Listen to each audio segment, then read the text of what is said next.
Hello guys, આજે તો સવારમાં ઉઠીને અમે ગયા ખેતર, કારણ કે કાલે થોડા ઘઉં વાઢવાના બાકી રહી ગયા હતા.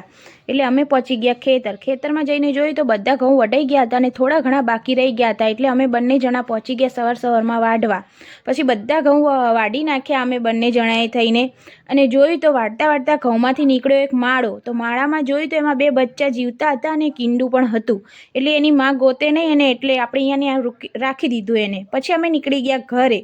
નીકળીને બાઇક તૈયાર કરી દીધું ને અમે આવી ગયા પાછા ઘરે આવતા રસ્તામાં ફંક્શન હતું, ત્યાં ગીત ગાવાના ચાલુ હતા.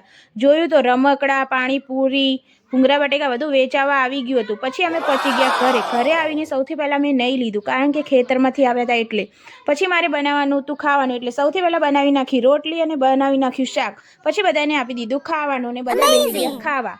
પછી મારે આજ તો કરવાની હતી મારા વાળની સાફ સફાઈ, કારણ કે ઘણા દિવસથી વાળ ઓરાવ્યા હતા એટલે બહુ ગુંજાઈ ગયા હતા. એટલે મશીન મારીને આપણે બનાવી દીધા આપણા વાળ અને થઈ ગયા તૈયાર.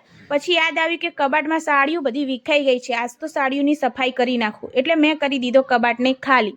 એટલે કરવા માંડી હું બધી એક સાડીઓને બહાર લઈ ગઈ અને બધી નાખી દીધી પલંગમાં અને કરી નાખ્યું ખાનું ખાલી. પછી આપણે વારવાની હતી બધી સાડીઓ, એટલે આપણે બેસી ગયા બધી સાડીઓ વારવા અને એકાએક બધી સાડીઓ વારી નાખી. અને એમાંથી એક સાડી નીકળી કે મારા લગ્નમાં આપેલી હતી. મને યાદ આવી ગઈ મને કે આ સાડી મારા લગ્નમાં મારા સસરાના ઘરેથી આપી હતી.